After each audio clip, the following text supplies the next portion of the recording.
Sort of bag, it's a real good morning. And I'm burning on my gas, but I made a couple thousand. It got me saying, GM, good morning. I hope you make a place in a bear market, just trying to make a way, yeah. And these goblins crying. Sort of bag, it's a real good morning. And I'm burning on my gas, but I made a couple thousand. It got me saying, GM, good morning. I hope you make a place in a bear market, just trying to make a way, yeah. And these goblins crying. Sort of bag, it's a real good morning. And I'm burning on my gas, but I made a couple thousand. It got me saying, GM, good morning. I hope you make a place in a bear market, just remix.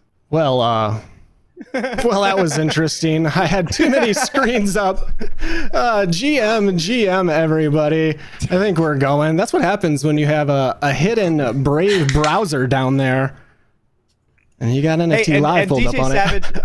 massive kudos for jumping into the fire, taking on the job of not only directing these shows, but also co-hosting them. Both are like monumental tasks, and you're diving into the deep end. So I'm so proud of you, Savage, for taking on this task. Keep up the good work, man. Keep it up. You know, I guess I forgot to mute that hidden tab over there. This is what happens when you do too much on your computer and you work all day, by fire. every day. There's just too many screens. We got 8 screens around me, all with something on them. You forget which one's open and what's doing what.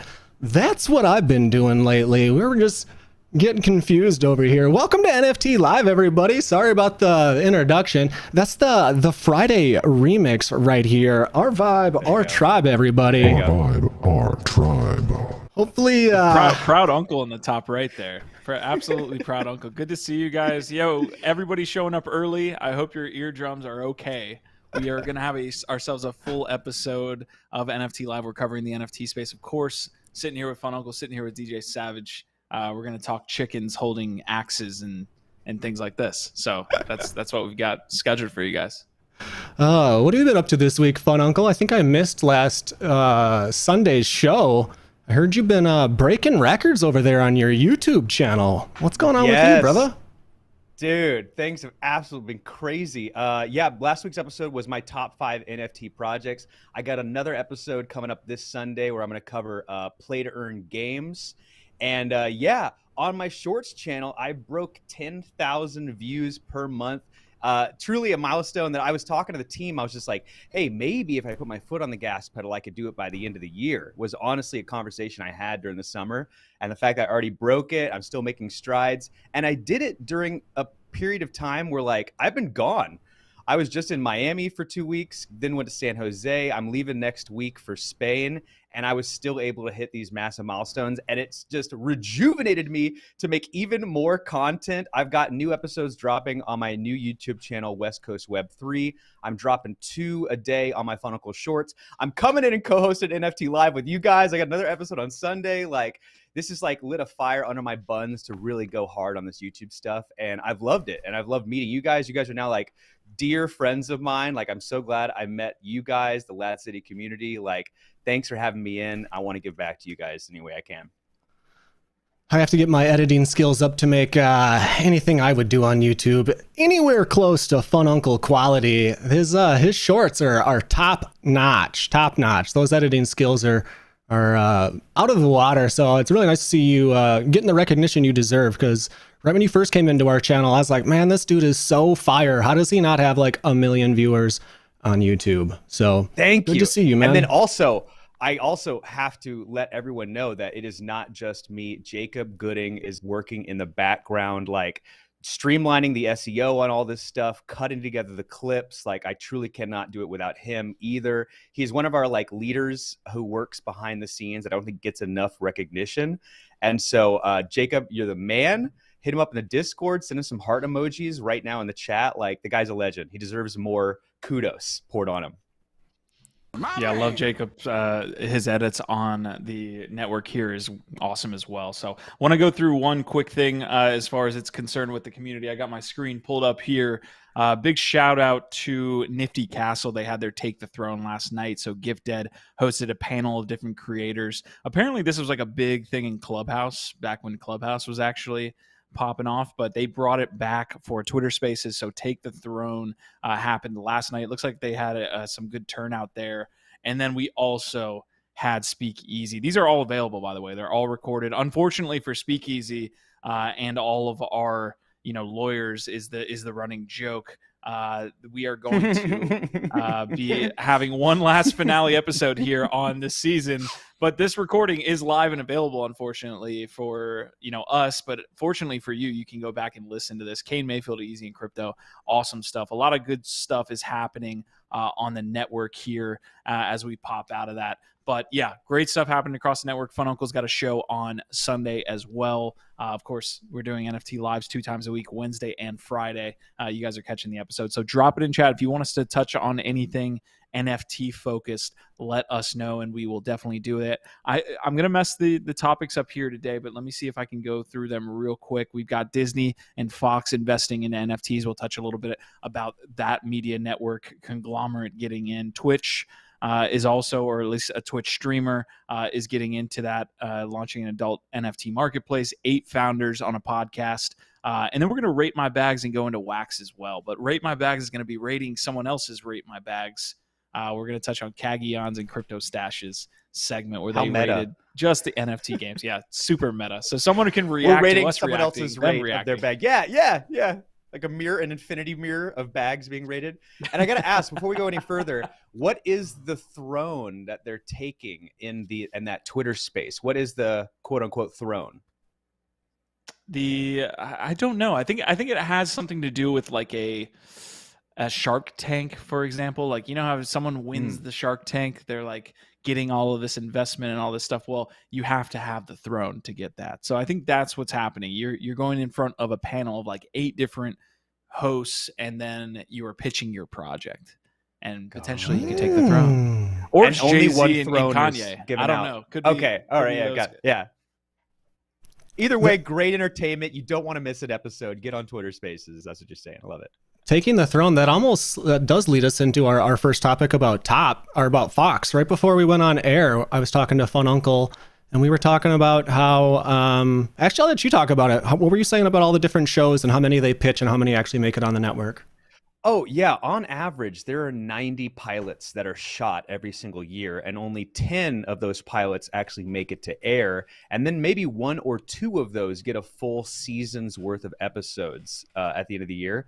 And what it really boils down to is like wasted money, honestly, because they make 90 different pilots, bringing all these actors, writing all these scripts. And then what's more is that one that makes it to air, we all hate it. We hate it and we ban it out of existence, and it barely makes it through its first season.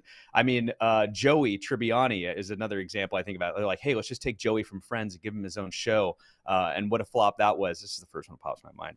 But this is a better way of going about it. Like let the fans decide what they like and what they don't like before a single frame of footage is shot. And that's the new direction that Fox is going with these NFTs. Like put ideas out there in the form of NFTs. Fans can purchase it, right? And that shows their support, but then simultaneously gives them some back-end asset equity in this project they've been backing since the beginning. And I think that's just like a smarter play forward, because specifically, let's talk Netflix for a second right now. Netflix spends about $100 million on the low end on some of their flagship series, right? YouTube doesn't pay a dime, and they get 1 billion hours worth of content every single day. I mean, sometimes they're paying, if you get into the millions of views, you get paid out by Google, but they don't have to put any money up front. Netflix has to put tens, if not hundreds of millions of dollars up front to get content, and that's why they're begging people for subscriptions. And I think that whole model is just going to fall apart soon. Maybe they have the cart before the horse on these things, and they're putting too much money in advance in the hopes they'll make money out on the back end. And that's why I'm more bullish on YouTube than I am on Amazon Prime, on Netflix, on any of those streaming providers like Disney, because Google doesn't have to pay a dime. And 1 billion hours worth of content is dumped in their laps every single day. And that's where I think we'll really win, in the end of the day. And Netflix is trying to get ahead of that. Yeah. Or Fox is trying to get ahead of that. It definitely reminds me of that quote that Airbnb, Uber, these companies don't now own any type of like asset when it comes to that, in the same way that YouTube, although I mean, I don't know the back end, small details here, but in the same way that they're not creators of that content or owners of that asset, they can produce this stuff and get revenue based off of it. But yeah, I do want to give a quick shout out to the chat. Space Smells Like, happy Lads Day. Definitely happy Lads Day. It's awesome. Hash Rhymes, Asmodai, Choina, Savage, and Fun Uncle are also in the chat. So I'd love to see it. Love to see you guys here early on a Friday, getting after it. So appreciate you guys being here. Yeah, my thought when I was reading this was, I wonder if this will be the death of Netflix. Netflix has been able to make a lot of their own shows because they have like their streaming platform and people pay for that monthly. But Fox up here in this article is saying they're the only one of the major 4 broadcasting networks that isn't tied directly to a subscription streaming service where you're paying them monthly. And I thought this was way better, like when I was talking with Fun Uncle, because, out of all those pilots that are made, the consumers or the people that are actually going to watch it aren't the people that actually pick which one ends up on the network. Because it's some fat cat sitting in the back of a boardroom, and his nephew's on the show. So that's the one he pushes out, and that's the one that makes it to air. Whereas the way Fox is doing it, they're going to sell NFTs to upcoming shows. And if there's a lot of interest in that show, like Chronopolis, that NFT sells out. Now they've got all the funding they need to make that show. And then you get backstage passes. You might get your NFT in the show. You have some creative rights as a holder of that NFT. And maybe they'll even do it like the new music is, where you can create music over here and you actually get a portion of the streaming sales. So over here in this music one, they're talking about you're going to get a 0.2 share if you hold one of their NFTs for this streaming platform. Maybe that's how Fox is going to do it over here. They're saying if we're going to launch this show, if it's popular and you own the NFT, maybe we'll start getting rights and we'll be the people making money off of these shows that get popular. So they'll put out a bunch of different NFTs. We'll buy into the ones that we think are going to do well. And then if they actually hit off, maybe us early investors are the ones taking the money instead of like these streaming platforms taking all the money. So it's kind of cutting out a bit of the middlemen. And I think it's super exciting. Like, I don't see anyone else talking about this in the news. And I think it's huge. What do you think, Nifty? What is the actual technical process of what they're releasing here? They're releasing NFTs for their different projects, and people are able to buy these. Is that essentially what you're saying? Yep.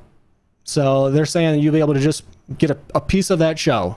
So if you hold that one, you can get some backstage passes. You might get your NFT into the show, and that's how they're like crowdfunding some of these shows. So if, if they sell out their NFT, yeah, it's like a stock almost. Is it post pilot? Is it post pilot, or do the shows have they even come out yet? These shows haven't even come out yet. So how does somebody that is relatively brand new that could create a really good product, but there's no pilot out there, how do they get in front of people to make it so people know that this is legit? Well, seeing as this is just getting off the ground, I think all the shows that they're doing it with right now already have a following. So, like Chronopolis, they've already got Rick and Morty. So everyone knows that show is going to be successful, or thinks it's going to be successful because they like the previous one. So I think this model has to take off for it to like a new content producer that doesn't have a reputation in this space. This whole model probably has to take off before like that person's able to sell their NFT or their show to the program. But right now they're just doing a couple like really big shows, probably to see if like this is going to be successful. And I know Chronopolis, that's sold out, and that's coming out in 2023. So I mean, they've already got some success in the space. And I would love to stop paying all my monthly service subscription fees. No more Disney, no more Netflix, no more Spotify. All these monthly bills that we have, it's like, come on, I'm paying for my internet. If I actually really want to invest in a project, maybe I'll buy the NFT, and now I've got some meat in that program. Here's the truth about that is this is what really frustrates me is like, I just want to watch The Office, and I want to be able to watch The Office until I die. Yep. You know what I'm saying? But the current model is one where like monthly I can pay for the ability to watch The Office, but that's not like maybe 5 years that contract's up and then Netflix loses it and it gets picked up by some other streaming service. Like, how great would it be if that show, The Office, was an NFT? In the same way, like DVD sales and Blu-ray sales, like I pay $50 or $100, whatever it costs per season, and I've got it. in perpetuity on a distributed ledger of some kind, stored in this Web3, blockchain space. And so regardless of what device I want to watch it on, or even if, I want to show it to my grandkids in 60 years, like I still have that availability. And I think that's what these NFTs and like files stored on a distributed ledger are going to open up for us in this Web3 space, is the idea of like no more streaming services. I get to just specifically go in on that one show I want and have that one show for the rest of my life. And that's the beautiful thing. That brings a tear to my eye, honestly, when I think about it. Yeah, maybe that's that's the your future I pray my kids get to live in. Maybe that you buy an NFT, depending on how the creator set it up, maybe that NFT will be like a pass. So like it's like buying a ticket to a baseball game. That's what they're going to start doing with all these different sports. So you actually have a collectible, item. You can say, I went to the Super Bowl. Here's this NFT that proves it. With these, you can say I invested into Rick and Morty super early before it was even on the air. And because I was one of their funders, maybe I get, rights to every show forever. It just depends on how they set it up. It's unlimited. With the Super Bowl too, that like with the NFT collectible I get for the Super Bowl, it also unlocks a video on demand version of that Super Bowl. Because I'm always thinking about like, I wish I could watch the Super Bowls or even like a game I went to, but how hard is that to surface up? But if I had the ticket, that would just unlock the video on demand file. It's also proof I was there. It's this asset I could sell later down the road. Like NFTs as tickets, NFTs as like media storage devices. It's an unstoppable force for these reasons. Like the technology play here is undeniable. It will make things better. It'll streamline everything for us. And my hair's standing up just thinking about it. Yeah. What's interesting about that too is you kind of laid out the fact that you could buy tickets and then hold them as collectibles, right? Well, the infrastructure that exists today doesn't allow, and this is a cool conversation I had with Mike Finch this week, is like people are building infrastructure to then review the data about somebody's wallet to allow them to put them into different buckets. So essentially, if you're like a hardcore Rams fan, like Savage has pulled up here, if you buy a bunch of different shit, have it in your wallet, you can have the reputation based on the assets in your wallet. Now that goes a little bit against Web3 concepts, right? Like we don't want to be watched in a way, but you can have different wallets, right? Like you could put the stuff that you don't want to be, shown to the LA Rams or the NFL, you can keep in another wallet. But essentially what you'll have with this infrastructure being played out and built as the industry matures is you can have better data to look at fans. So someone launching an NFT for an NFL project could say, all right, here's the bucket of really hardcore motherfuckers that really invest in everything. Well, let's airdrop it to them specifically because we know they're super active. That doesn't exist in a mature form today. So I mean, just think about how easy it's going to be to move. Say you bought one of these Super Bowl rings up here and that thing's worth, just an ass ton of money. You no longer have to worry about, keeping that ring safe or someone breaking into your house and taking it.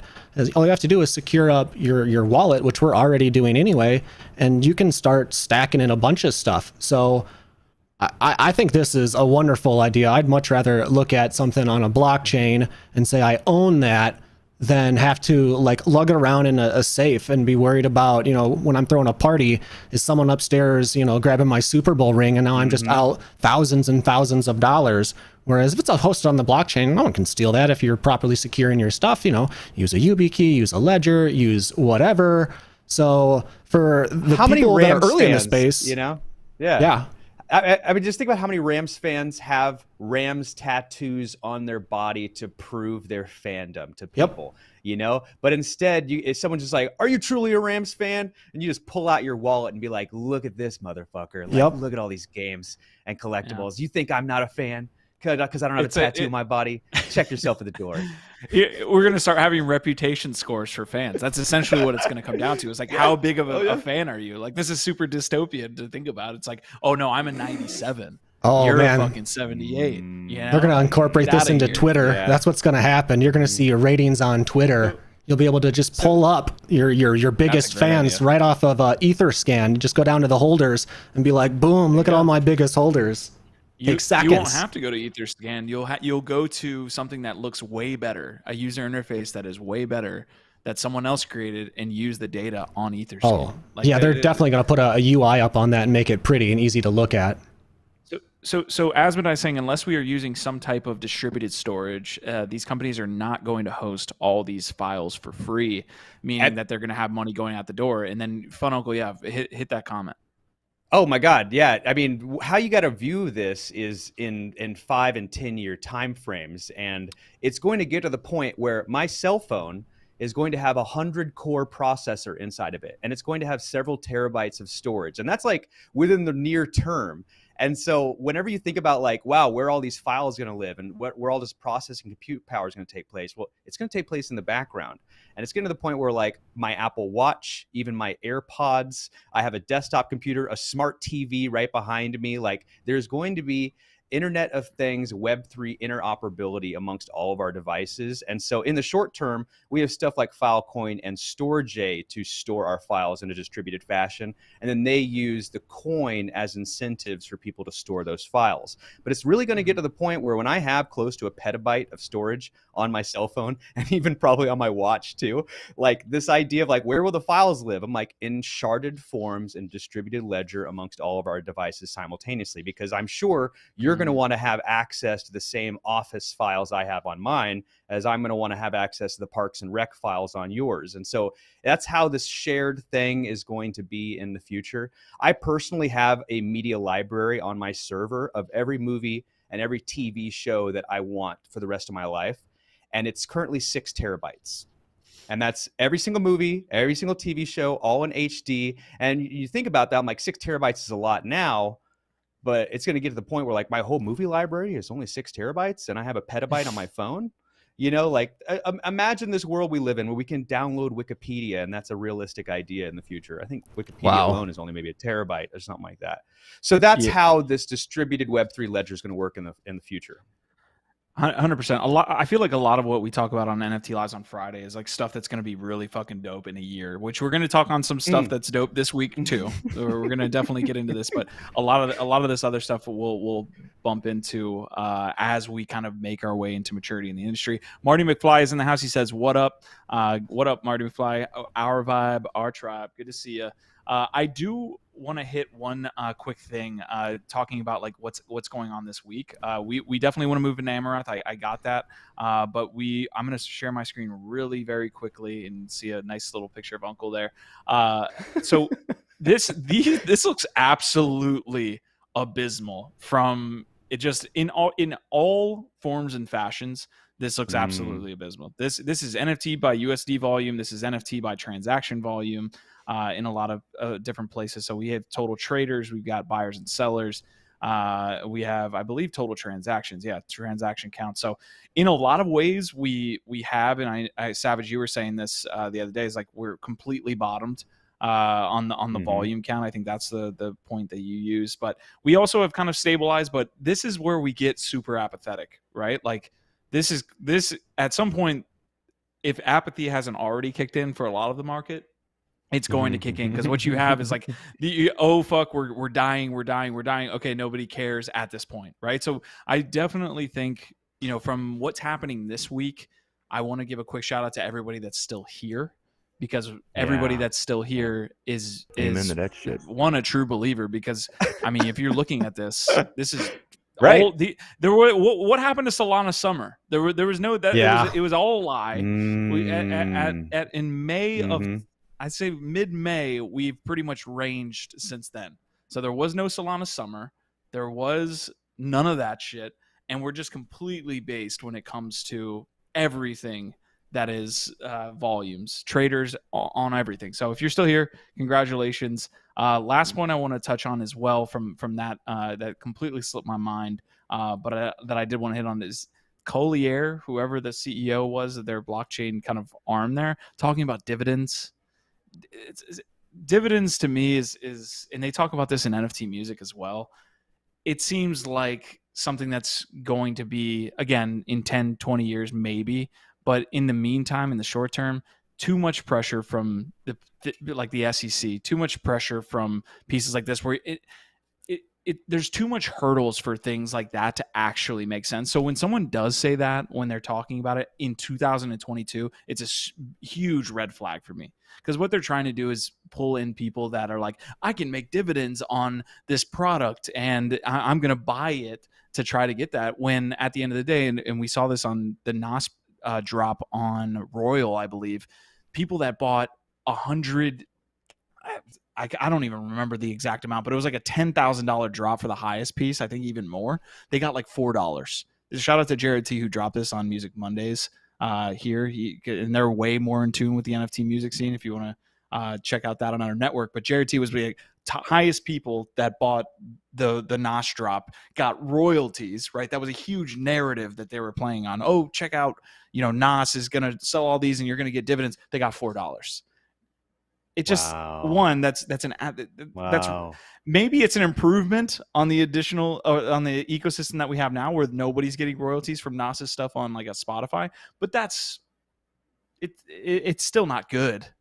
And whether the SEC lets that happen, where, like to Uncle's point, this stuff becomes stocks, where you're talking about like shows becoming stocks, it's just, that stuff is not going to happen in any time soon. The SEC will not allow that to happen, I think, anytime soon. Yeah, they've definitely had their fingers all up in crypto a little bit more than I would like. We'll see how all that plays out. That's definitely been in the news a whole bunch with the Ethereum merge coming up here. We'll see what the SEC does and how bad they pee on our parade over here. But trickle down economics. Like Nifty said, if you're still here, we're gonna make it, because the market's already bottomed out. So only the real people are left in this market right now, and maybe it's not the real people that really need some of this attention over here with the Twitch streamer moving into the NFT marketplace. I've not seen this one on any other network. And is she not real? Oh, who knows? Not the real people? Who knows? I've never met her in real life. This could be a Google AI out there. Maybe Google's just taking a little bit of money on the back end. You never know with the internet. You never know. Maybe I'm fake, guys. Maybe this is all AI Google stuff right here. Well, have we ever seen DJ Savage and Amouranth in the same room together? Nope. Are they the same person? Nope. Talk about the chat. I want you to debate that in the chat. I am pretty good at putting up filters. I think I could do it. The beard is a cover. He peels that off, and he's got voluptuous. Hey, so let's talk about this topic here. What's underneath that hat? No. Uncle, don't start it and then try to leave. What's underneath the hat? Uncle went off on a rails, and it was like, oh no, we're gonna put you right back on. No, we're fully derailed. Shout out to Genetics asking when up thing as well. So hey, see you, Genetics. X-Pile saying Savage wants to take her to Applebee's to smash. Hey, you never know. Oh, I mean, maybe Smashburger would work just a little bit better. That was a little forward. Amouranth's the kind of girl. This dude's he's pulling out like old streams. Kiss your mother with that mouth. Yeah, my Applebee's move is out there in Web3 now, I guess. Don't be stealing my moves, guys. Don't be stealing my moves. We will get into this. I want you to flow right into it. The last thing I want to touch on, Marty McFly says, I think NFTs may have died, though. Seeing this stuff about Ben DAO liquidations. I have that pulled up on my screen. We're going to touch on that at the end of the episode when we're just kind of like flowing out of it. But this Ben DAO situation is really dope. They have like this financialization of NFTs. You're seeing it with Ben DAO. People are like getting their NFTs liquidated because they are able to now, take ETH from a borrow and lending scenario, and they're actually getting liquidated from it. It's fucking crazy. So we'll get into it. Whoa. But Savage, hit it, man. Oh, well, we were just talking about all these different streaming platforms dying, like Netflix or CBS or ABC or whatever. One of these Twitch streamers opened up the Shush Club. So she went off of OnlyFans and set up her own streaming platform for e-girls, and they're putting out the Shush token. Maybe this is the future of e-girls, cam girls. Can we pull that up full screen? Oh, yeah. Is there a way to pull that? I'm not to like get a better look at her. I'm trying to see what this token's about. The Shush token. They're saying this is going to be the OnlyFans version on the blockchain. Be interesting to see how this works out. Amouranth Kudos no to longer female streaming. Her hot tub entrepreneurs. exploded last night. Oh. Yeah, that's That's when I come basically in all with she the does alpha. is hot tub streams. What? I've never watched on her Twitch. on Twitch. I've never watched it. On Twitch. She just, Neither have I. So what? It's basically PG-13 OnlyFans, where she just wears a bikini, sits in a hot tub, and plays Super Smash Bros. And then if you want, you can pay for OnlyFans and see her naked playing Super Smash Bros.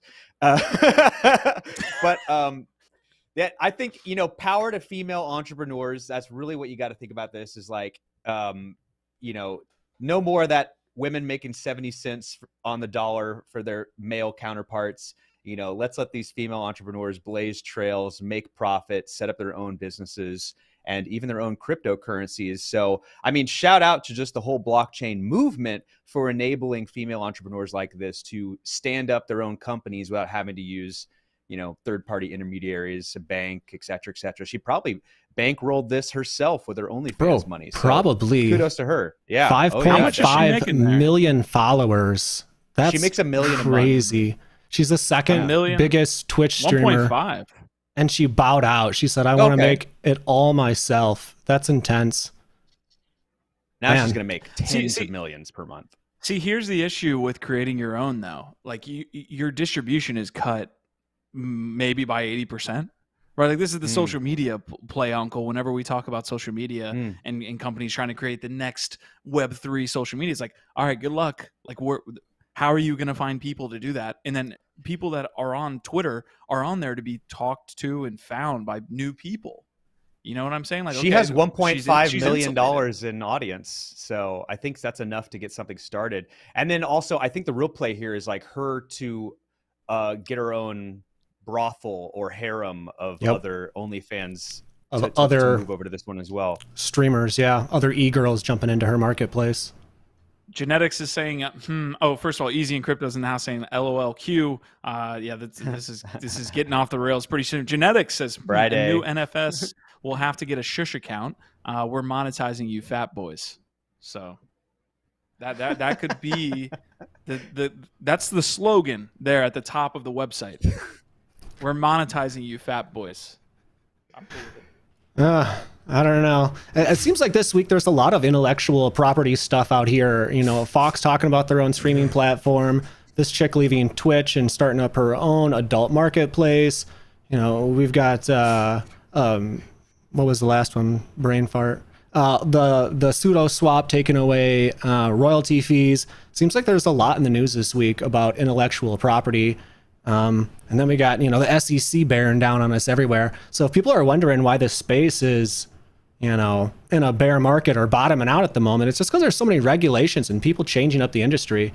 You know, I think this space moves rather fast, but it feels like it's really accelerated this week in crypto and NFTs. Everyone's changing the model. You know, how crazy would it be if Netflix isn't around in 2 years? Whoa. That would be insane. Maybe everyone's streaming their own stuff, and like Fun Uncle said, it's all hosted on your phone, and you're buying NFTs to pilot these programs. That would be absolutely insane to hear Netflix is gone in a couple of years, or, you know, ABC, CBS, NBC, all these big streaming platforms that are charging people monthly, watch them all disappear. That would be I think it'll be crazy. A purchasing. I think the market's going to tank, right? And then Disney is going to come around and buy up Netflix and buy up Amazon. Or not Amazon. It'll be probably Amazon and Disney are the ones buying up everything. And I was actually thinking earlier about that Fox story, about how Disney bought Fox and is probably forcing Fox to not do a streaming platform because they don't want additional competition.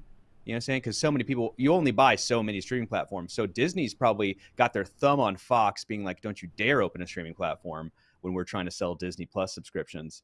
And that's just me putting my tinfoil hat on. You're getting uncled right now on a Friday. Like two different markets. That's like two different markets, though, right? You got like an 8-year-old girl trying to watch Moana, and you got like a 65-year-old dude that wants to watch Alex Jones. Like, those are two different markets. Can you put? You can't in this economy, though. In this economy, when people are, you know, inflation, gas costs $7 a gallon. You know, like people are definitely having these conversations about like, we can only have one streaming platform, kids. and it's Disney Plus, or it's Netflix, or Alex, or you have the 8-year-old girl watch Alex Jones. Just Alex Hannity.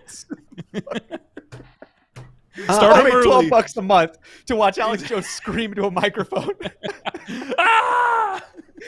Either Netflix creates an NFT creator studio, or they may go. Easy and Crypto says that's a dude. I watched a podcast on Manchester United and all the shit that's. I don't know if you guys are following the English Premier League football, but Manchester United is at the bottom of the table. This is akin, for those of you that don't know the promotion relegation structure and how that all works. This would be like the Dallas Cowboys getting demoted to semi-pro if they don't hit a certain amount of wins, and that's what Manchester United is set to do for the first time in their history. It's early.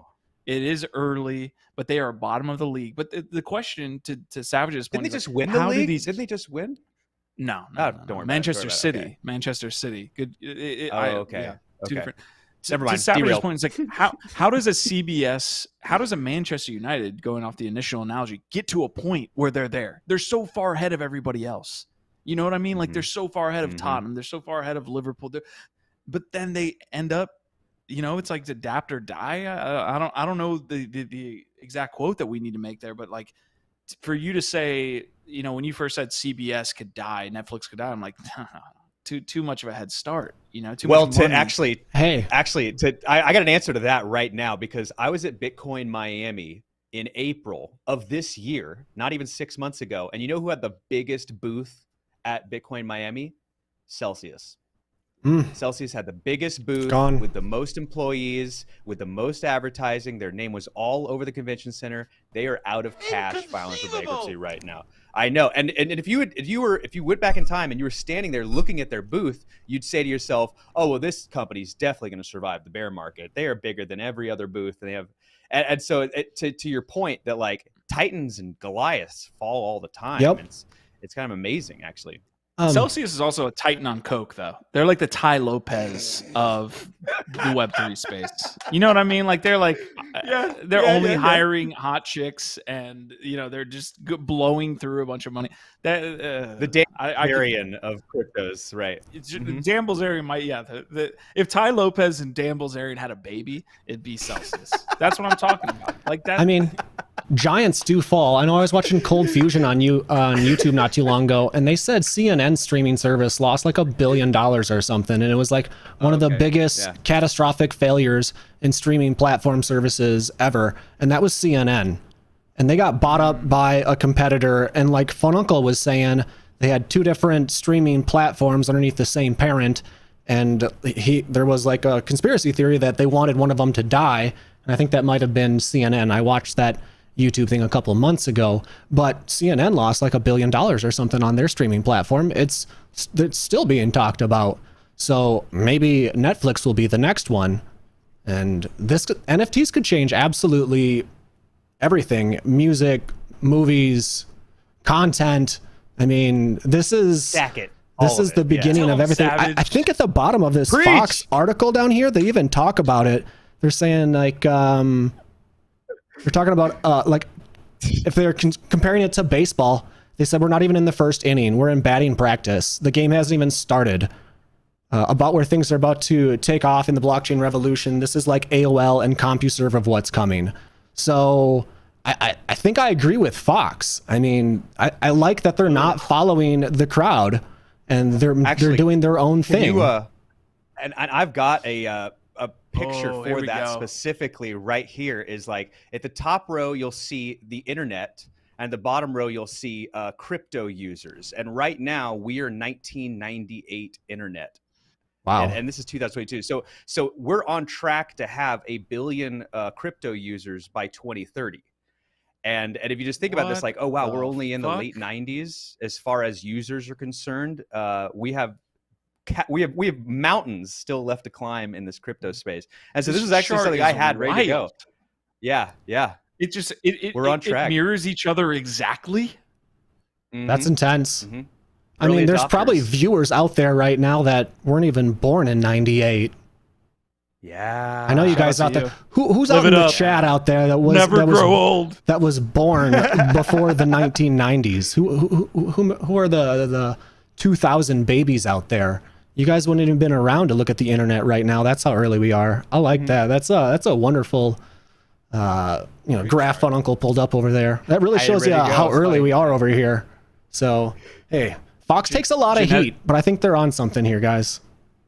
Yeah, Genetics is saying 100%. The real game hasn't even started yet. Agreed. I wish it would though. Can we be honest for our wallets and for our generational wealth that we're supposed to create? Can you just let's go. Start? Let's go. Let's put some rocket fuel in here. It'd be nice to not be wondering, hey, if I wasn't so confident in the space and where everything's going, like you said, with all the NFTs and the losses we've taken, I know a lot of people have just left this space and written off all this different stuff, but you will be back. You guys will all be back. You'll say, I remember I was watching Fun Uncle way back in 2021. That guy was dropping knowledge on me. That's right. To be that young again. To be that young. Jacob in the chat just told me he's a 96 baby. Jacob, I had no idea you were so young. Damn, you just fresh baby. Do you remember 9/11? Mustache.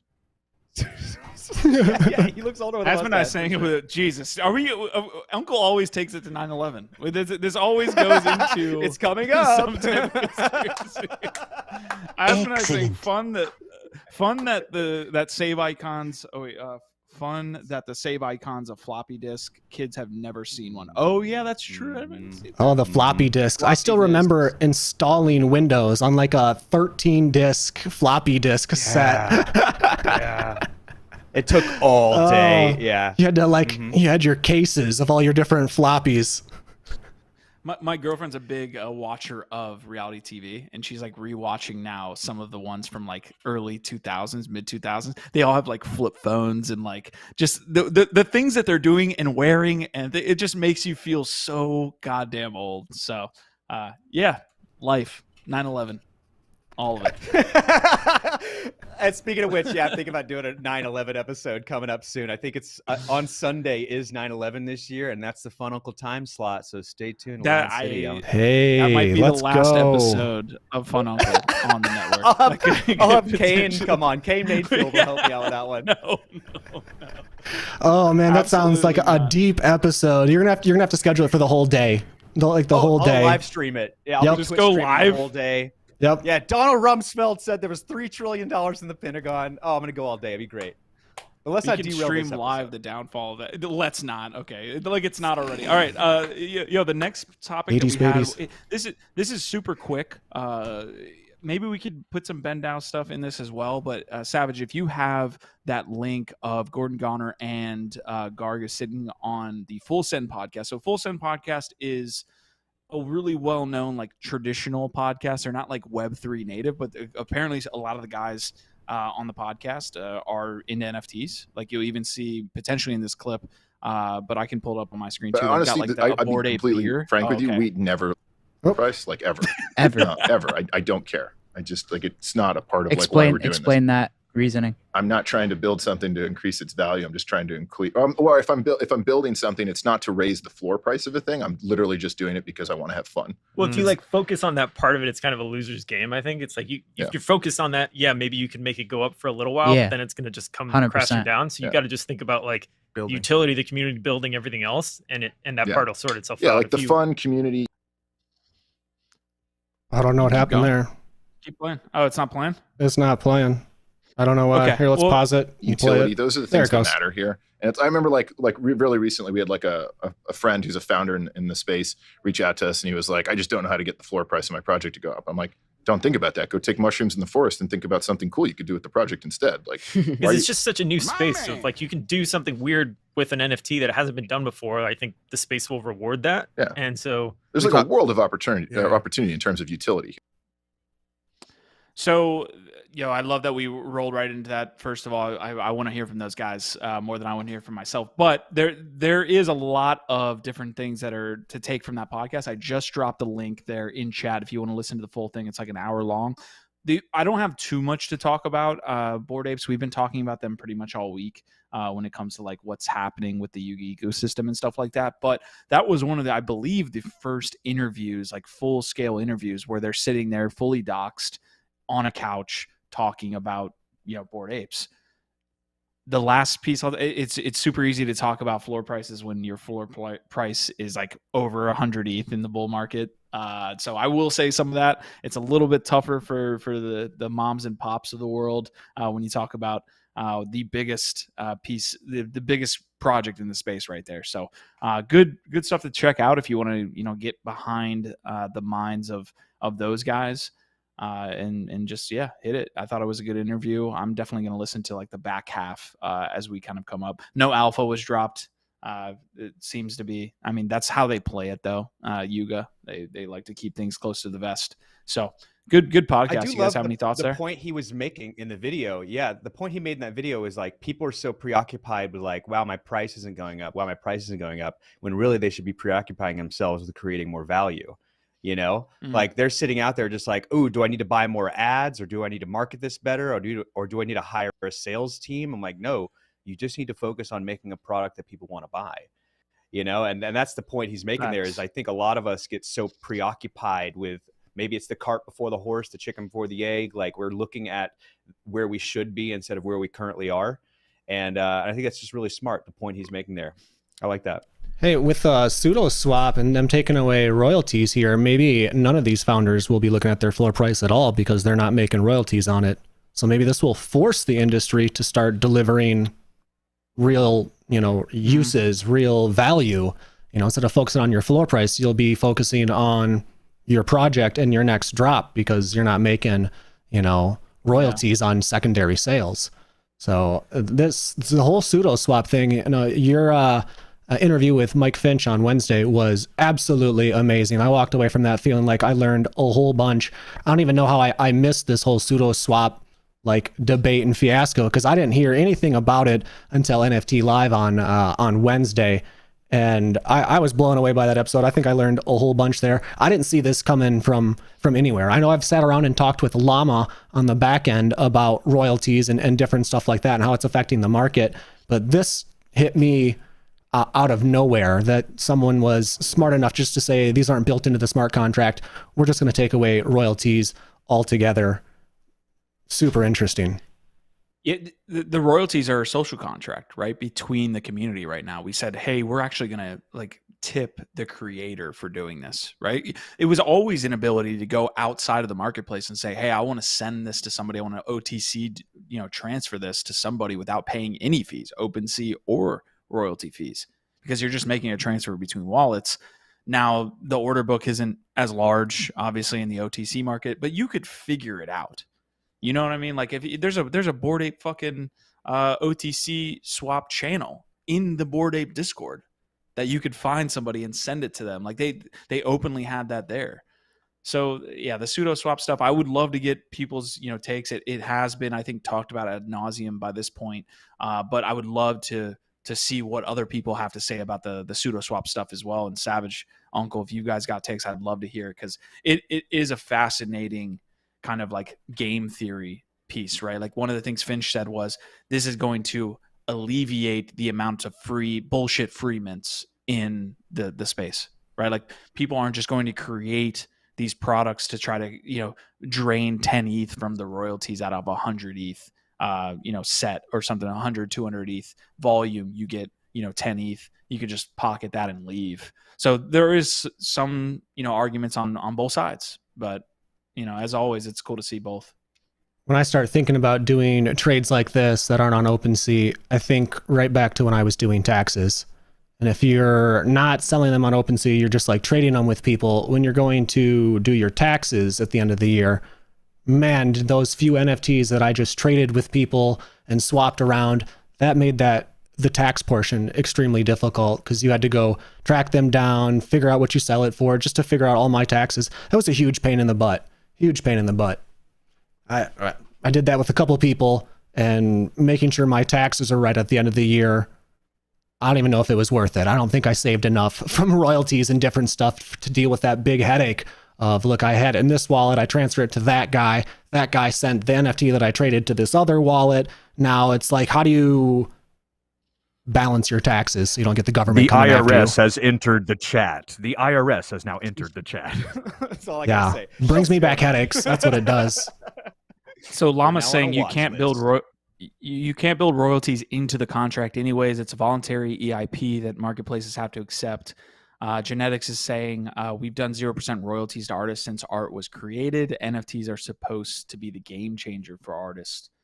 So yeah, a lot of great points on both sides. I mean, there's the other piece is like, how much has Sudoswap been adopted now that they've rolled out this feature, and how much will they be in the future? Right, someone else can create this and just run off with their volume. But there was a tweet that said Sudoswap had 12% of OpenSea's volume at this point.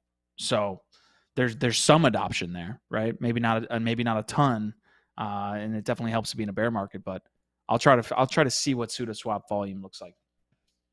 Yeah, LooksRare's over here saying that you can do the contracts with the EIP 2981, and LooksRare is saying we're the only marketplace that supports it. So maybe LooksRare is going to blow up over here soon.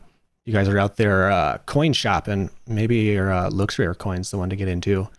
But my thought on this is art for always has been about struggling artists. And if you go look at like art that hangs on other people's wall, it's beautiful and gorgeous. A lot of these projects that are dropping now, it looks like they put about 2 days worth of work into it to make the NFT. And then they're saying they want royalties and payments for forever. I don't know. I've seen the back end of a lot of these different NFT projects, how much effort it takes to create a 10K collection.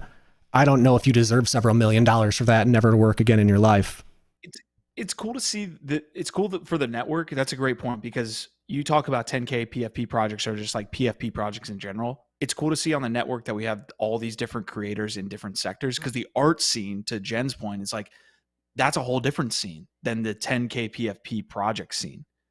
The one-of-one artist is a different type of revenue stream, a different type of like utility piece that you're going to add into the project. Like there's all these different factors that are different. Even though it's an NFT, it's different when you're looking at 10K bullshit project to some creator that's just trying to make it, that probably deserves to have some type of royalty on their art. Well, and to Savage's point, Mariah Carey spent 15 minutes writing and recording All I Want for Christmas Is You. She's made $500 million in royalties from that song. Yep. And so, yeah, $500 million from that one song. And so to the other point too, to talk about the chart that Q brought up about how we're in apathy right now in the NFT markets, is if you are a project that can weather this storm and survive this bear market, you deserve to exist.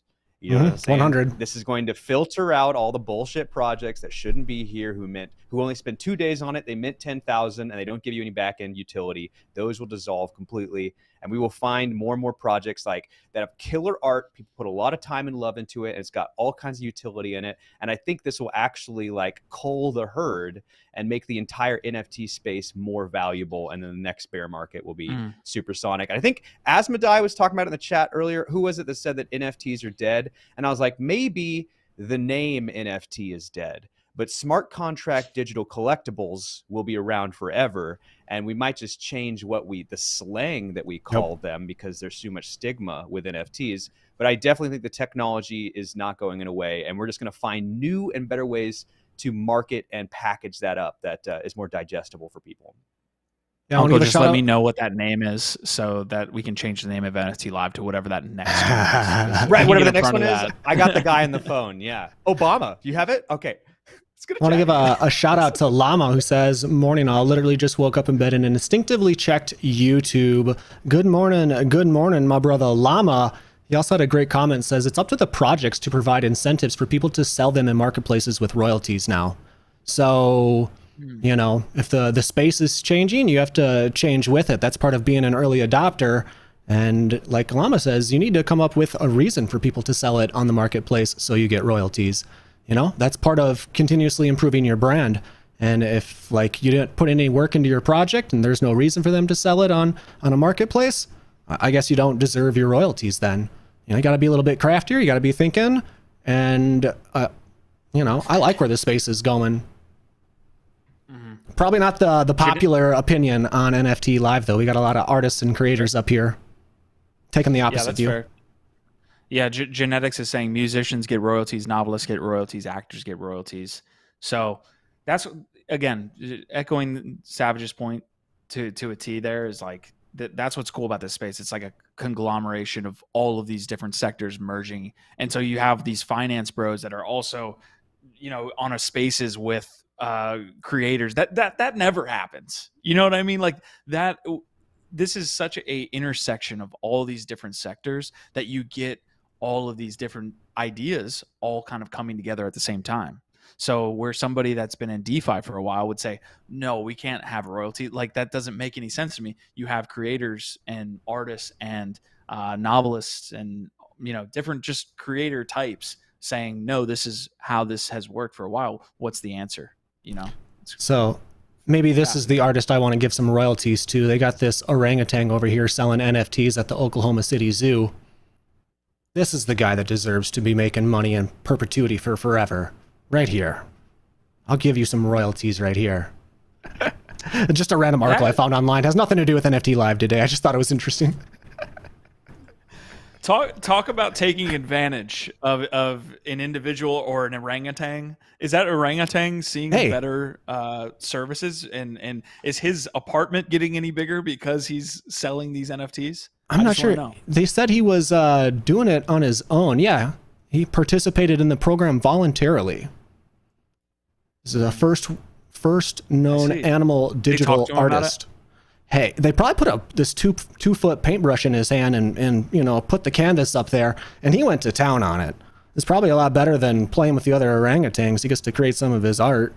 Sounds pretty unique to me. Maybe these things will be worth a bunch in a while. First ever animal artist over here, the orangutan.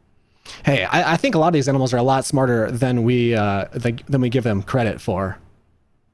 I feel that. I want to quickly pull up. Go for it. Go ahead. Yeah. No, hit it. No, I was gonna say, I always question people who are going into orangutan pits for free, but you go into this. Sudoswap. I just wanted to pull up user base and transactions here. So volume over on ETH has slowed. Again, this is like a daily chart, of course, right? You see August 17th, 18th. So it's definitely down from like the daily high that we saw when all this kind of stuff came out. So we have the 17th. Will be interesting to watch this. That also a lot of this volume can be attributed to some people thinking there's an actual token for Sudoswap that's being launched. So using the actual platform could potentially lead to an airdrop for Sudoswap in the future. Although the team has another project that has a token associated. So will be interesting to watch this volume. It could be much ado about nothing, like we love to do in this space, right? Like we could be talking about something completely else in 2 weeks, and Sudoswap could be, you know, completely in the background. So that's kind of the thought process there. And we'll see what actually happens with Sudoswap here. But yeah, the volume is definitely lower. Ooh, I like that transition. Appreciate that. Cube wipes. Yeah, loved it. But Llama is saying Sudoswap is basically like eBay private transferring of goods between users. So yeah, eBay's got their own NFT platform coming out here soon. I know Fun Uncle was talking about Wax. Since we're talking about all these different platforms on the show, Wax has been blowing up. I think Uncle had some alpha drops for us over about Wax. Yeah, I'm gonna do deep dives into this in my episode this Sunday, where I'm talking about play to earn games. But the piece of information that stood out to me about play to earn games recently is that the most active users in the play to earn gaming space are on the Wax blockchain. Yeah, pull this up full screen, what Q has here from DAP Radar. If you look at this chart, you'll see they've listed it by daily active users, and 1, 2, 3 of the top 4 play to earn games are on the Wax blockchain. We have Binance Coin sneak it into the second spot there. But this is significant information, especially when you take into consideration where Wax as a blockchain lies on the coin market charts, which is 130th last time I checked. And so the narrative I'm weaving out of this information is like Wax is a coin and an ecosystem that we definitely need to pay more attention to. And here, are you searching by number of users? Okay.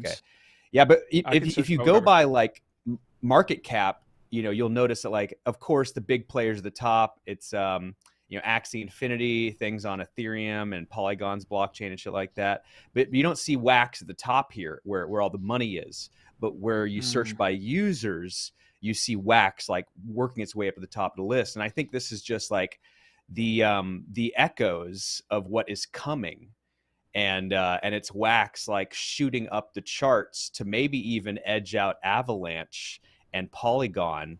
And that would mean it's doing a 10 to even 14x gain from here in its coin price. Because right now it's got about a $500 million market cap. And you look at Avalanche or Polygon is sitting around $7 billion.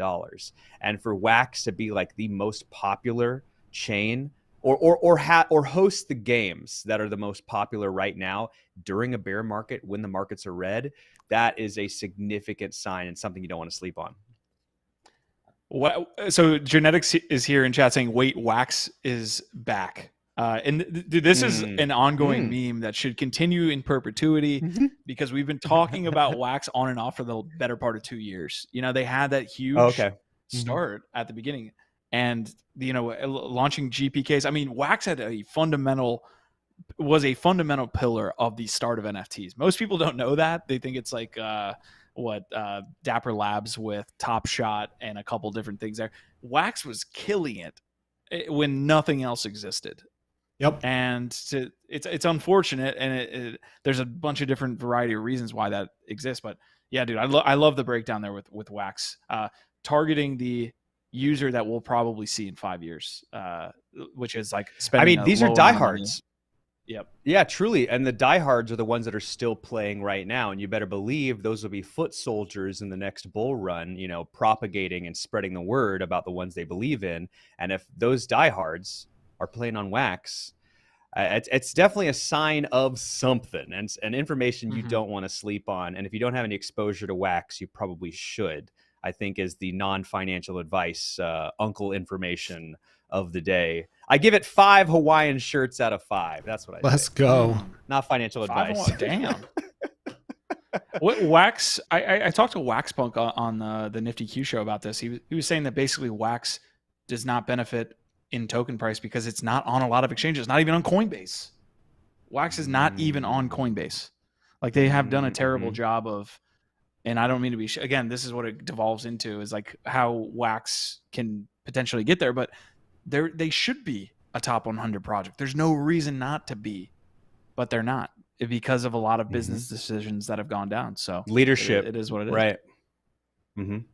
Yeah. Hey, I'm in a bunch of coins. I don't have any Wax. I think Fun Uncle might have sold me maybe $100 into Wax today. Might be retirement money in a few years. I think you sold me on that one there, Mr. Fun Uncle here. At 10 cents a token, that's not a whole lot. I've got a friend right now to get in who is just buying 1 million of what he can buy 1 million of. Like if there's a coin out there that he can spend $1,000 and get 1 million of them, like that's just his goal now, is like try to get 1 million of the most amount of coins he can. And I'm like, and the more I think about it, I'm like, that is kind of it might work. One of them is going to pay off. It's an interesting strategy. I think I've had a couple of friends that had that, and they were big into SafeMoon. And then SafeMoon split or something like that, and they said they had like 1 billion shares that went down to a couple of million. So you can get a little dangerous on that one. Just buying into what's cheap. You gotta look at your circulating supply, total supply, max supply, and really see what you're actually buying over there. That's when I said EOS rebranded yesterday. First of all, that is the plebeiest pleb move of all time. To look at the quantity of things that you can get as opposed to a market cap is probably the plebeiest move that you could do. Like, Uncle, please tell me that you talked to that guy and told him not to do that. That's how I got into XRP. Sometimes you just got to encourage your friends to do what they love. Even if you don't believe in it, like go ahead and marry that girl or move to Spain. You seem to you really want to do it, and I'm here for you. Is what you got to do as a friend. And that's Fun Uncle advice right there. Don't be sandpaper when someone's happy. Oh, that's right. That's right. Hey, everyone's got those friends, those dumb friends. Hey, I'm sure I'm some people's dumb friend, and they're like, this dude's over here eccentric. In NFTs all the time. Everyone needs a little bit of spice in the life. Everyone needs someone that doesn't think like the rest of the sheeple. Talking about you guys out there. I know that's probably me. That's probably me. That's okay. It's all of us. All right. So what you want to do here, guys, is instead of looking at market cap and looking at values and other pieces like this, since we're going on CoinGecko, just go to CoinGecko and search by the price of a token so that you can get the most amount of the token. And that is the metric that you should be using is go to CoinGecko, search by the price of the token, and you can see all of the quality projects here are at the top of this list. I mean, there's no way you can go wrong here owning $1 million of Shiba Inu. So, or 1 million tokens of Shiba Inu. There's no way you can go wrong. Not financial advice, but make sure that you're searching by price when you go to CoinGecko. Shiba's up right now, up 10% last week. Okay, I'm watching you, Sheebs. Another thing I'm noticing about Shiba Coin and Dogecoin, because they're up right now, is that usually is the end of a rally. And I think that's almost canon at this point, as like my rule of thumb is like whenever I see Dogecoin and Shiba Coin shooting up in the double digits, that's the sign that the short-term rally is over and the entire market is about to take a dip. And I think that's following through right now. If you look at the markets, they're dipping right now as Shiba and Dogecoin are going up. And what it says to me is these day traders who are trying to make money every single day have basically milked the last cow when they get to Shiba and Dogecoin. And that's why I have this narrative that, like, if they're up, we're getting ready for a dip, guys. Yeah. Yeah, Shiba. I've got a lot of friends out there in Shiba. I tried telling them. That's okay. Hey, you know what? At least you tried. Hey, listen, it might happen. You try. Hey, it's better to be in some coins than no coins. Yes. Depending on which coin you're in. Depending on when you entered the market too, I guess. EOS rebranded yesterday. That's a whole rabbit hole discussion, but EOS Wax Talos UX, because Wax and Talos come from the EOS blockchain tech there. Now rebranding is Antelope IO. They should have done that a long time ago. They should have done that a long time ago. Who thought of that idea? What stupid marketing department was just like, we got it. We got an idea for you guys. We're gonna charge 10 grand a day for this one. Oh my God, Antelope. Okay. All right. Yeah. I don't. Oh, we're talking about it. I guess 24%. Yeah. Well, anyways, hopefully the token is very, very low so that we can get 1 million of them. Let's get 1 million Antelope tokens and see what we can do. Because that's the best way to do it. All right. All right. I'm not gonna flame your boy any longer. I don't know, Savage, if you want to pull up the Kagyan and Stash piece here, or do you want me to do it? It's up to you. I have it on DMs. One of these screens here. Yeah, let me see if I can find it over here. Okay, while we're waiting, Genetics is saying play stupid. Shout out to Genetics, who's absolutely killing it in the chat here. I think Genetics and Asmodai are like and Llama. We have a 3-way tie for like most active in the chat right now. Thank you guys for tuning in to NFT Live. We are running up to the end of the episode. I'm sitting here with Fun Uncle DJ Savage, breaking down the NFT space as well as 9/11. We will be getting into a bunch of different things. The grammar was a Fun Uncle warning. Yeah. You know when Fun Uncle comes on your show, we're gonna talk about 9/11 at least once. At least. Let me know when that's pulled up, guys. If you could leave a like or a sub, we do have that special 9/11 episode coming up on Sunday for Fun Uncle. We're gonna. I need to stop. Here we go. These towers are going to fall in free fall speeds. Yeah. Let's look at this. Okay. It's been long enough. All right. First of all, this is completely ripped from NFT Live's Rate My Bag segment. Guys, I know you were watching NFT Live. I know what you're doing. Absolute thieves here. But what they did was they took our Rate My Bag segment, which has been an ongoing, amazing segment that we've been able to do with all the creators on the platform network. And they've done it for NFT gaming, and they did a terrible job. And now we're going to steal their idea that they stole from us. Is what we're going to do. Okay, it's a meta. It's like a Russian doll thing, where we just keep stealing, and then they're going to steal this back from us, and they're going to take this screenshot to then put on there. I love it. Let's do that. Yeah. It's like you said. It's like an infinity mirror that goes on in perpetuity until the bull market returns. So. If we can pull this up full screen, this is fucking bad, guys. This is bad. I don't know who put this together. I don't know if it was a 50-50 or if Kagyan was the one that put this together. We have like 4 games up there in the S tier that don't even exist yet. Okay, I love Phantom Galaxies. I will be your stan for Phantom Galaxies and Illuvium until the crows come home. S tier. Yeah. If you go all the way to the end, they have it where you can see it all the way. I mean, I'm with you. Phantom Galaxies is great, but we just don't know yet. Yeah. The game's not out. The fuck are you putting it at the S tier? Illuvium's not out yet. Kudos to Kagion's hat, though. We got to give him a shout out on that hat. Hey, it almost looks like a Snapchat hat, like he's not actually wearing it. Oh, yeah, a little bit. Yeah. I've done a lot of Snapchat stuff that's looking like a fake hat. I wonder if the stash is fake on stash. Well, I think they were both wearing a hat, too. That does look like a fake hat. That does it. You're right. It does. It's like a filter. It does. Looks like a Snapchat filter. Infinity? Wait, he's got Infinity is an at the bottom? And wait, he's an Axie like superstar. Okay. No. All right. They've since had a big falling out. They've definitely had a falling out. Okay. What about I remember that. I'm surprised Cyball's not on here anymore.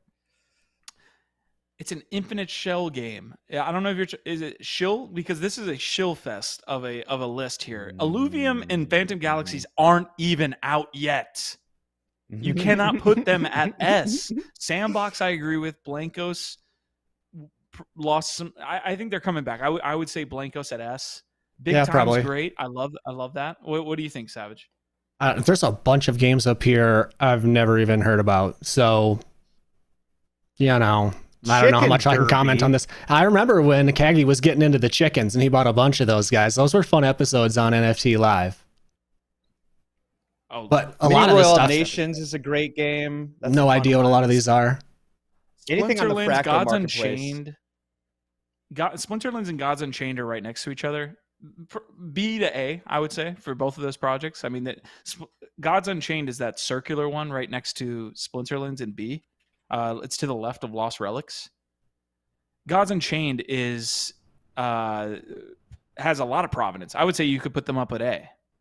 So Chicken Derby, my God. Hey, I've been seeing a bunch of Zed Run stuff in the news recently. Not seeing anything about Chicken Derby though. I think all these games are a little new. Maybe the S tier should be completely blank until they get a bunch of users over there. That's why Axie. Why is Axie down here down at Wrecked? I don't know about that. They got too many users over there. Personal. Yeah, definitely personal. It's 100% personal. It's like putting your girlfriend, like saying she's a 4 when you know damn well she's an 8.5. Oh, you mean your ex-girlfriend? You mean your ex-girlfriend? Yeah, ex-girlfriend. Yes. Well, she is after you call her a 4. That's for sure. You don't want to be dating after that. Kagi is a super Axie hater. Naturally, it'll be at the bottom of his list. I agree, but listen, when we put together, as we know on this channel, on Rate My Bag segment, that is a very objective piece that you need to be looking at there. Can't you do not bring in your emotions into a Rate My Bag segment? And he did. Big Time. I like. Sandbox is probably the only one to your guys' point that I would have at S. Yeah, I definitely have Sandbox up there. Oh, we got full screen Kagi now. Well, I think early, right at the beginning, I think they had 2 hats on. They were both rocking hats. As when I was saying, I'm fed up with projects hyping games as the best when there's not even a demo. Star Atlas is only worth chickens now. Oh, there it is.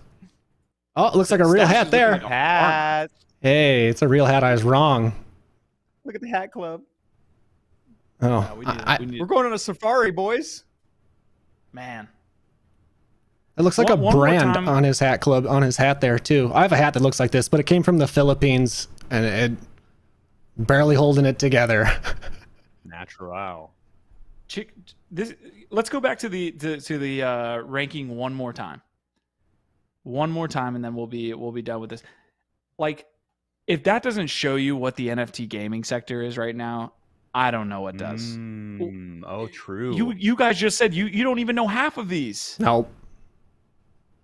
I think I'm a little bit too old to be spending all my time gaming. I probably do a little bit too much.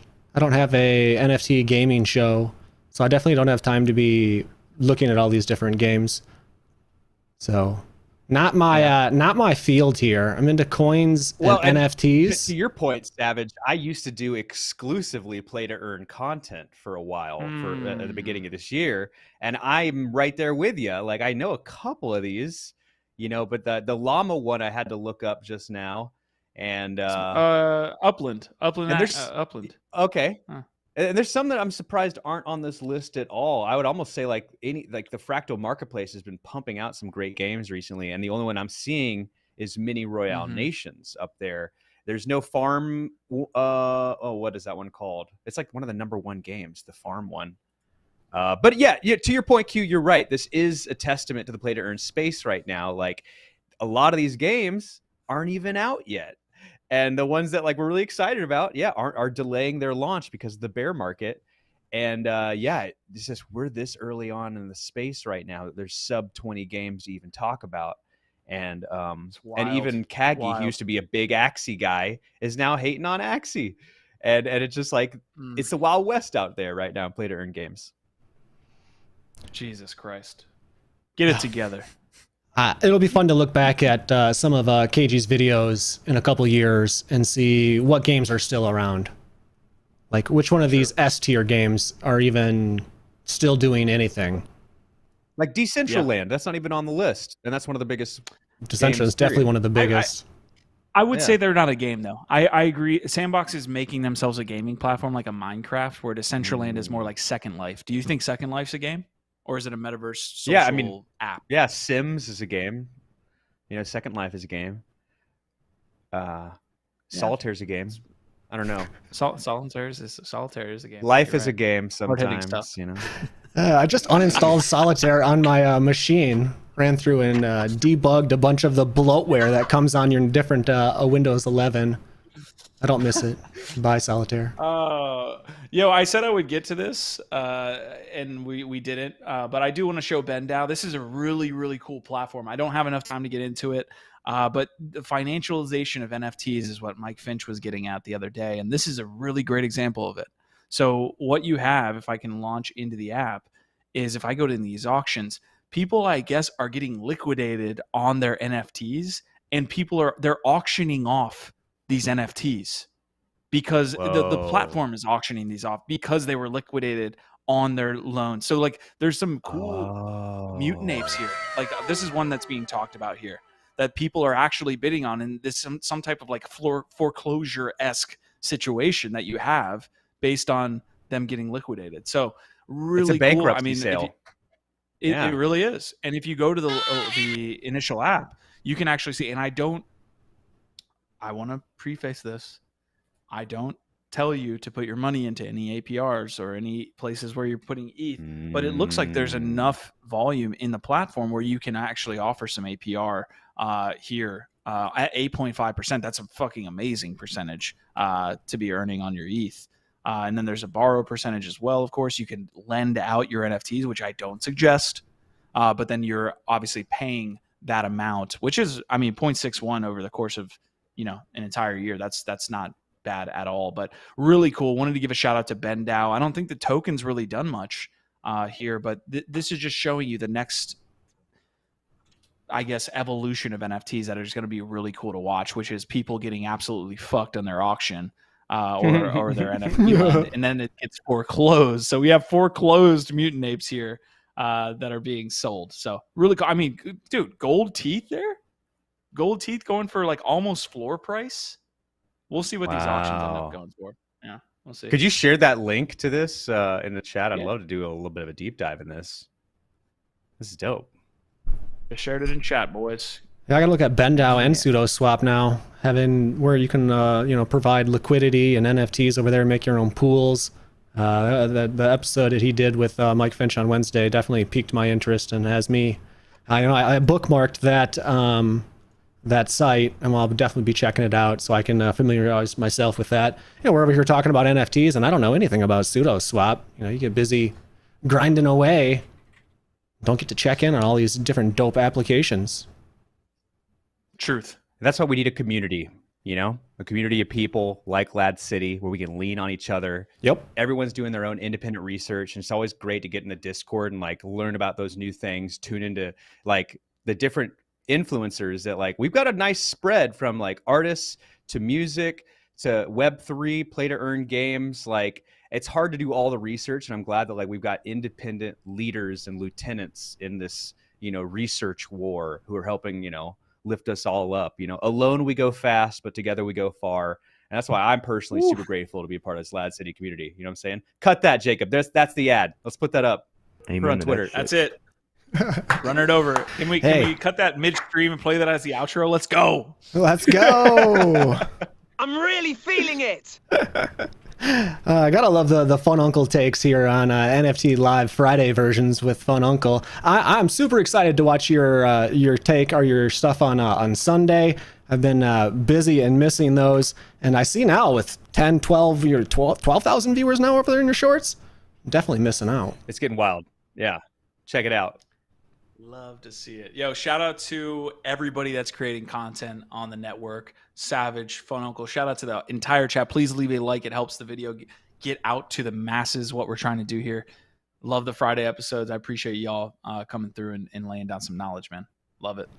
Yeah, this is super fun hanging out with everybody. If you are not in our Discord, join now so you can, talk about which markets you're in and where you're spending your Ethereum, or, what NFTs you think are going to pop off. We'd love to hear it in chat. Jump in the Discord, talk to us, tell us about your week. You can view all the different upcoming shows for this week. Make sure you're going to catch Fun Uncle and Speakeasy. Lots of great shows on the network, guys. Be sure to join us inside the Discord. Love it. Our vibe, our tribe. Fuck yeah, we're out of here. Uncle, stay on so I can get some more of your takes on. All right, I'm done. I'm not making another joke there about that. So here we go. We hit our quota for the week. Our vibe, our tribe. Let's go. Later, guys. Peace out. Get us out of it.